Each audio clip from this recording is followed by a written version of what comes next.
Hey folks, Twisted Christian here. I want to give you guys an update on Kim Clement's prophecy. And in the first one I discussed a week ago, and this had to deal with the information that came out in the emails of HRC dealing with Saudi Arabia backing ISIS. And so I discussed that whole thing on how they are backing all these different groups that are actually terror organizations.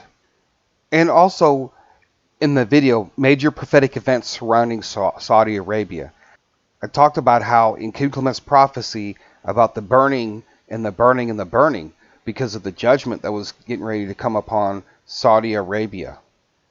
The link is down below in the description to that particular prophecy, but when you start from the beginning to the end, God is referring to Saudi Arabia and what is to take place.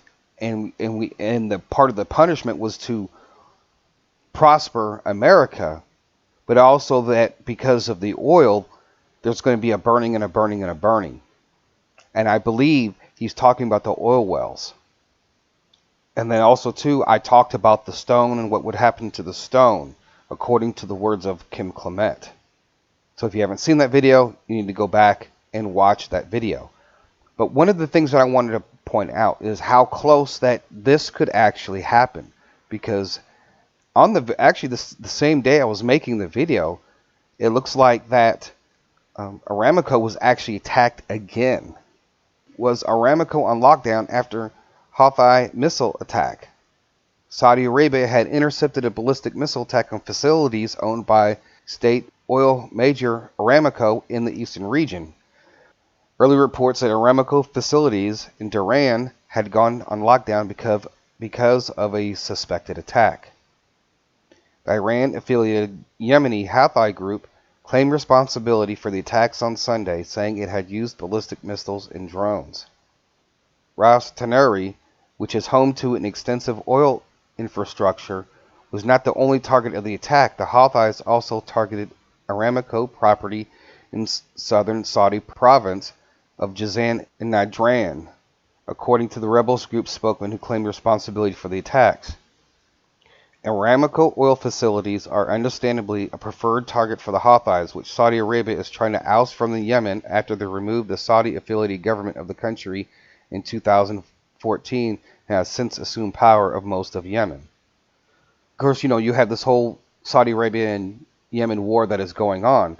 But folks, this prophecy that Kim Clement's talking about, these things that could happen. And this is where Zion Oil comes in, folks, because during this time period, and we put this with other prophecies, and you have Zion Oil that I think there's only 2 permits that are actually out there for Zion Oil and somebody else to actually even look for oil. And we know that the oil is there. And we talk about in the prophecies that when all these different events are taking place, Israel is also going to announce that it has a lot of oil, right? And I believe that does tie into Kim Clement and his prophecy dealing with Israel and oil and being the number 2 exporter in the world. So that's a lot of oil. But in order for that to happen, something has to happen to OPEC, which we discussed about the breakup of OPEC. And also something's going to have to happen that's going to change the dynamics to the Middle East.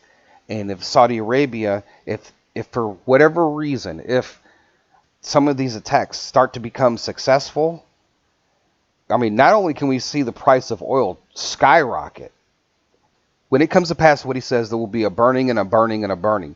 And you see all these oil fields on fire and all these oil facilities, broken down. It's going to change the whole dynamics. And countries will not be able to rely on Saudi Arabia for oil for a very long time. And that's where Israel is going to step up. And, these attacks that are happening, these attacks, as I shared in the video, happen daily. But I guarantee that there's something bigger planned in the background to take these guys out. But what I'm really thinking is, with all these daily attacks, that there's going to be a major one. And it's going to take a lot out. Most definitely see the price of oil skyrocket. And then at the same time change the dynamics to the whole oil industry, including OPEC. Because once Saudi Arabia is out of the way, OPEC is just literally probably just going to end up falling apart. Those are the ones that have the stronghold on OPEC, which is Saudi Arabia. Folks, I wanted to point that out because when this prophecy comes to pass and you see Saudi Arabia oil fields on fire, and who knows at what point during this whole climax thing this event is going to happen, but I think this is going to happen along with a lot of the other prophetic statements that Kim Clement has talked about. So it's going to be very interesting to see how all that plays out, and especially dealing with Israel and the oil, and what's going to happen to Saudi Arabia. And that's going to be part of the wealth transfer, not for those who are just invested in Israel, but Israel itself to become a major supplier of oil. That is a wealth transfer right there, folks. It's just going to be a wait and see, and I think we are getting closer and closer to all these major events happening here soon. So I thank you guys for listening. God bless. TC out.